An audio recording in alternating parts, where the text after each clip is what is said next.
우리가 살아가는 그런 모습 속에서도 저는 아주 어린 시절에 그 할머니 집에서, 외할머니 집에서 전북 김제에서 살게 되었습니다.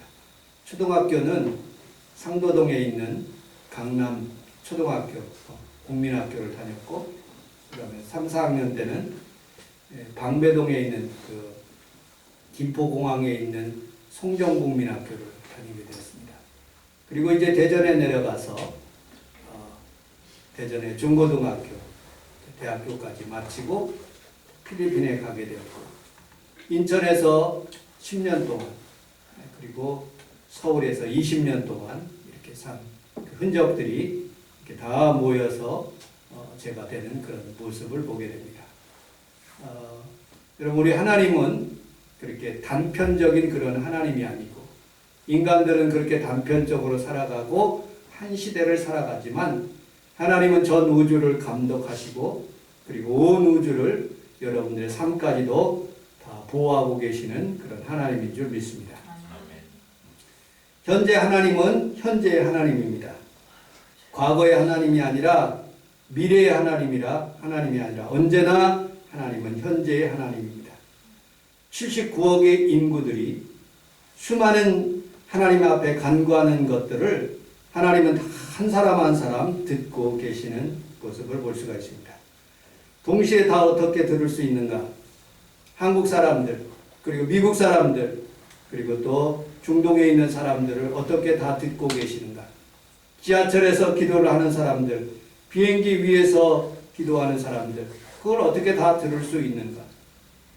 인간의 생각으로는 한정적인 그런 생각을 가지고 있습니다. 우리가 지금 11시 30분에 예배를 드립니다. 근데 필리핀은 10시 30분입니다. 그래서 가끔 로델이 우리 동영상 사이트 유튜브에 들어와서 클릭을 해서 잠깐씩 예배 드리는 모습도 봤습니다. 미국에서는 그저 밤입니다. 그래서 주일 예배를 밤에는 안 드리고 낮에 드립니다. 보면은 우리의 시간하고 미국의 시간하고 다르지만 하나님은 똑같은 하나님입니다. 어떤 사람은 미국에서 총을 맞고 아틀란타에서 죽기도 하고, 미얀마에서는 시위하다가 총을 맞고 죽기도 하고, 그리고 일본에서 지진으로 어려움을 당하고, 한국에서는 주식이 떨어져서 마포대교에 올라가서 아들 사랑한다, 내 아들 지금 어디 있니? 엄마랑 같이 가자, 집에 같이 가자 하며 스티커를 붙여놓은 엄마의 그런 스티커도 보았습니다. 여러분, 각각의 소원과 그리고 꿈들이 있지만 그것이 잘 이루어지지 않지만 하나님은 언제나 우리들의 모습을 보고 계시고 함께 하시는 모습을 보게 됩니다. 제 이론입니다. 꼭 맞는 것은 아니지만 김은희 작가가 킹덤이라는 그 글을, 소설을 썼습니다. 여러분들 혹시 다 알고 계시는 김순옥 작가가 펜트하우스를 썼습니다. 그런데 그 펜트하우스를 쓰는 것, 김은희 작가가 쓰는 그런 내용들은 자기 마음대로 쓸 수가 있는 것입니다. 주인공이 문을 열어주는 순간 어떤 범인들이 들어와서 그 사람 주인공을 죽이려고 하지만 어떤 사람이 그것을 보호하기 위해서 막아놓는 그런 사건들의 전개를 그 작가들이 그렇게 쓰는 모습을 보게 됩니다. 그것이 앞으로 가기도 하고 뒤로 갈 수가 있는 것입니다. 작가의 마음이죠. 하나님의 마음과 같습니다. 하나님은 태양빛을 모든 사람들에게 골고루 다 일정하게 비춰주시는 것입니다. 밤이 되어도 저쪽에 있는 달과 별들이 그들을 비치는 것처럼 하나님은 온 우주에 주관하시며 2021년 3월 28일 11시 30분에 드리는 그 예배가 하나님이 지금도 듣고 계시는 것을 우리가 볼 수가 있습니다. 마치 하나님은 온 우주 공간의 하나님이시고 하나님의 부분인 것들을 볼 수가 있습니다. 여러분들, 이렇게 생각할 수가 있는 것이에요. 우리가 지금 밤에 저 별빛이 보는 그 순간은 지금 빛나는 그 별빛이 아닌 것입니다. 몇 광년을 흘러 오늘 우리들에게 보이는 그 빛이 되는 것이죠. 그래서 하나님은 거기에도 몇 광년 전에도 계셨고 지금 흘러 이 자리까지 오게 하시는 그런 하나님의 섭리를 우리가 잘 알 수가 있습니다. 그래서 히브리서 13장 6절에 보면 예수 그리스도는 어제나 오늘이나 영원토록 동일하시다고 말씀하고 있습니다. 하나님의 시간은 똑딱똑딱 흐르는 것이 아니라 시간을 주관하시는 그런 하나님인 것입니다. 영화를 볼 때 인터스텔라라는 그런 영화를 봤습니다. 쿠퍼라는 그런 주인공이 자신의 딸 머피가 자기 아버지에게 이렇게 돌아오기를 간절히 소원하면서 아버지가 살아있을 것을 소원하지만 잘 느끼지를 못하는 거예요. 그런데 이 아버지 쿠퍼가 그 우주 공간에 떨면서 그 시간 속에서 5차원의 시간 속에서 그 책장에 있는 책을 똑 떨어뜨리는 그 순간에 그 딸은 인지하게 되는 것이에요. 어린 딸이 돌아와서 그 아버지가 먼 훗날 돌아왔을 때 그 딸이 임종하는 그 사건으로 영화는 마치지만 하나님은 이렇게 온 우주와 시간 속에 주장하시는 그런 하나님의 모습을 보게 됩니다. 그래서 우리 하나님께서는 2000년 전에 예수님께서 죽은 그 사건이나 지금 여러분들이 너 지금 그곳에 있느냐 십자가 안에 있느냐 하고 물으시는 그 장면들이 어찌 보면 하나님의 시간 속에서 지금이라는 그런 시간 속에서 살고 있지 않는가 하는 그런 생각이 듭니다. 아인슈타인은 이런 주장을 했습니다. 웜홀, 웜이라는 것은 벌레입니다. 홀이라는 건 구멍인데 사과라는 구멍과 같이 온 우주가 이렇게 되어 있다고 그런 상상했습니다. 그게 맞는지 안 맞는지는 잘 모르겠어요. 어쨌든 아인슈타인의 이론이에요. 이 사과 같은 그런 웜홀 속에서 그 우주 속에 어떤 순간을 들어가면 벌레가 이 순간에 이쪽으로 통과하는 그 시간하고 이렇게 뺑 돌아가는 그런 순간하고는 엄청나게 차이가 난답니다. 그래서 웜홀 가운데 쑥 들어가면 우주 공간이 싹 펼쳐져서 5차원의 세계가 된다는 그런 아인슈타인의 이론을 제가 읽어보았습니다.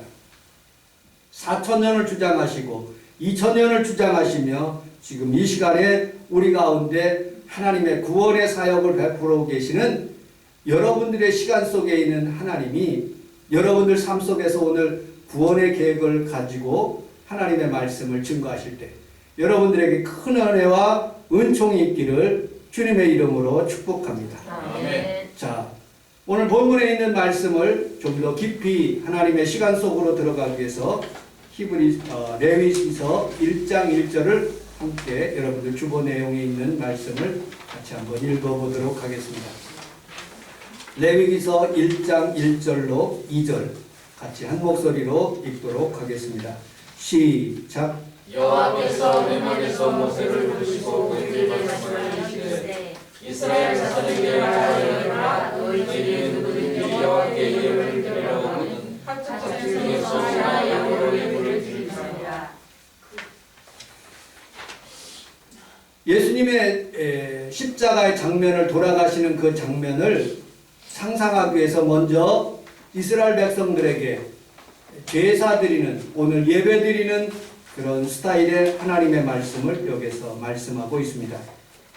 첫째로 예물을 가지고 하나님 앞에 오라고 말씀하고 있습니다. 여러분들 소나 양을 가지고 예물을 드릴지니라고 성경은 말하고 있어요. 이스라엘 내에는 예루살렘 곳이라는 그런 곳에서 제물을 드리는 곳이 있습니다. 지금 우리 성산동에는 한 20개, 25개 되는 교회가 있습니다. 이렇게 우리가 각자의 교회 가서 예배를 드리는 그런 스타일의 그런 예배가 아닙니다.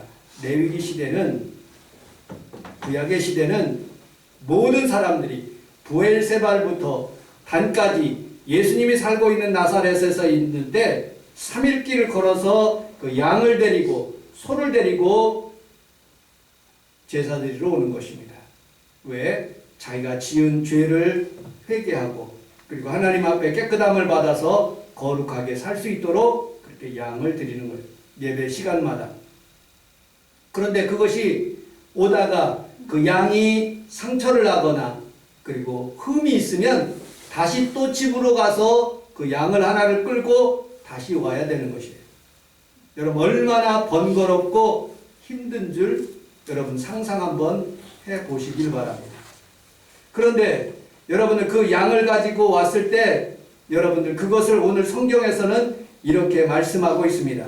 우리 3절 4절을 같이 한번 읽어보도록 하겠습니다. 3절 4절 시작.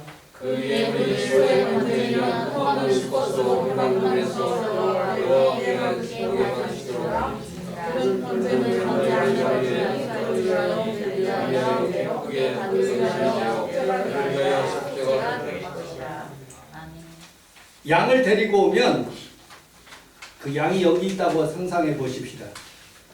그러면 안수는 제사장이 하는 것입니까? 아니면 그 데리고 온 사람이 하는 것입니까? 여러분들은 그렇게 상상할 수가 있습니다. 그런데 오늘 성경에서 영어 성경에 보니까 확실히 그것이 나타나요. 4절에 보니까 He is to lay his hand. 그 사람이 누구냐? 양을 데리고 온 사람이에요. 그 사람. 그 사람이 그 양의 머리 위에다가 손을 얹고 기도를 하는 거예요. 6장 넘어서는 제사장이 안수를 해주는 거예요. 안수는 두 종류예요. 하나는 자기의 죄를 전가시키는 안수가 있고요. 주의 종이 성도들에게 안수하는 축복의 안수가 있는 것입니다. 그런 모든 죄들을 그 스스로 이 데리고 온 그 사람이 스스로 나의 죄가 이러하다 하고 다 이 양에게 그렇게 고백하는 것이죠.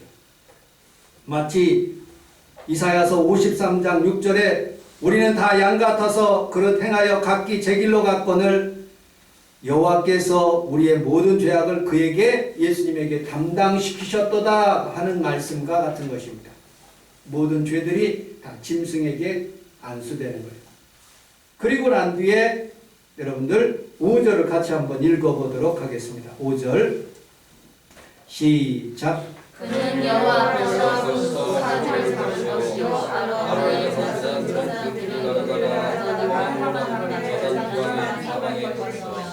그는이라는 것은 여러분들을 의미하고 있어요. 그 제사 드리러 온 사람. 그는 여호와 앞에서 그 송아지를 잡는다라고. 여러분 짐승을 한번 잡아본 적이 있습니까? 저는 수색에 살 때 구자인 집사님과 함께 토끼를 기르고 있었어요. 근데 그 토끼를 현천동 거기 가서 이렇게 토끼를 잡는데 정말로 끔찍해서 토끼 고기를 못 먹고 짐승을 잡는 일을 도저히 할 수가 없습니다. 제사장이 짐승을 잡는 게 아니에요. 여러분들 스스로가 예배드리러 온 사람들이 다 짐승을 잡아 하나님 앞에 드리는 거예요. 여러분 양을 잡아본 적이 있습니까? 아니 돼지고기는 이렇게 한 근 정도 사가지고 먹을 수는 있지만 우리는 양을 잡거나 소를 잡는 사람은 거의 없습니다. 아마 이 구약시대로 예배를 드린다면 어느 교회든지 그렇게 드릴 만한 교회들이 그렇게 흔치가 않은 것입니다. 저는 설교를 준비하면서 한번 양 잡는 것을 생각해 보았어요. 소 잡는 것을 한번 생각해 보았어요. 그 당시에는 총이나 뭐 그런 것이 없기 때문에 양을 어떻게 잡습니까? 세 가지 방법이에요. 하나는 심장을 찌르거나, 하나는 목을 따거나, 아니면은 도살장에 있는 그 도살꾼처럼, 백정처럼 망치로 그 미간을 땅 쳐가지고 죽이는 그런 방법이에요. 저는 그 망원동에 가서 가오리인가 가자미인가 그거를 한번 잡아온 적이 있어요. 살아있더라고요. 식칼 뒤로 해서 땅 쳐가지고 기절시키고 양 옆으로를 따가지고 이렇게 죽인 그런 지역이 있어요. 그 생선을 뜨는데도 굉장히 어려움을 당하는 모습을 봤습니다. 그런데 여러분들 소나 양은 이렇게 엎드려져 있기 때문에 심장을 찌르는 것은 그렇게 만만치가 않은 거예요. 심장을 어떻게 찌릅니까? 한 번에 찔러서 죽일 수 있는 사람이 있습니까? 가장 힘센 우리 원봉래 안수 집사님이나 김재복 집사님은 모르겠지만 여성분들은 그렇게 심장을 찌르는 것이 그렇게 만만치가 않을 것입니다. 또 목을 딴다고 바로 죽는 게 아니에요. 영화를 보면 사람들이 그냥 한 번에 주인공이 딱 목을 치니까 그만 죽는 그런 일들이 있어요. 근데 그건 영화예요. 실제 짐승들이나 사람들은 그렇게 빨리 안 죽습니다. 주인공은 굉장히 오래 살아요. 그런데 여러분들 나쁜 놈이나 이렇게 깡패 같은 사람들 한 번 치면 쭉쭉 이렇게 죽는 그런 모습을 보면 그건 다 가짜예요. 영화니까 그렇게 표현하는 것이죠. 짐승을 잡을 때도 목을 이렇게 베서 하면 17분이나 20분 사이에 목에서 피가 다 흐르고 난 뒤에 짐승을 잡는다. 또 여러분들 가장 좋은 방법이 전문가의 입장에서는 이마를 그 미간을 땅 쳐가지고 양이나 소를 잡을 수 있어요. 가장 좋은 방법이에요. 그런데 비전문가가 그 이마에다가 땅 친다고 해서 바로 이마에 딱 맞는 것은 아닙니다. 어디에 맞느냐? 눈도 맞을 수 있고요. 주변에 있는 그런 것들을 맞을 수가 있어요. 그렇게 죽이는 게 녹록지 않습니다. 그런데 하나님께서는 그렇게 하라는 거예요. 그리고 하나님 앞에 그렇게 제물을 드리라고 말씀하고 있습니다. 자, 그 다음에 6절 여러분들 레위기서 1장 6절을 같이 한번 큰 목소리로 읽어보도록 하겠습니다. 시작. 그는 또 그 번제물의 가족을 먹이고 5절이요? 6절이요. 6절. 1장 6절 없어요? 6절이 없어요? 5절 6절 5절 시작.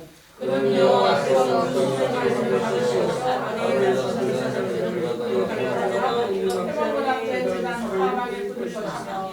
그 다음 절이요.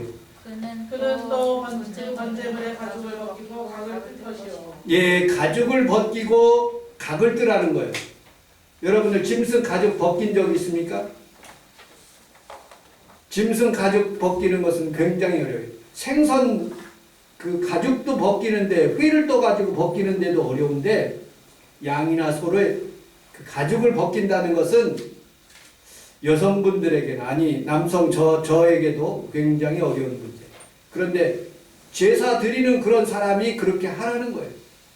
그리고 각이라는 것은 제가 인터넷에서 이렇게 쳐야 되는데 제가 동영상으로 못 올렸습니다. 각을 뜨는데 각이라는 건 뭐냐면 팔 다리를 이렇게 마디마다 긋고 넓적다리와 정강이와 그런 것들을 하나님 앞에 불로 태워서 드린다는 거예요.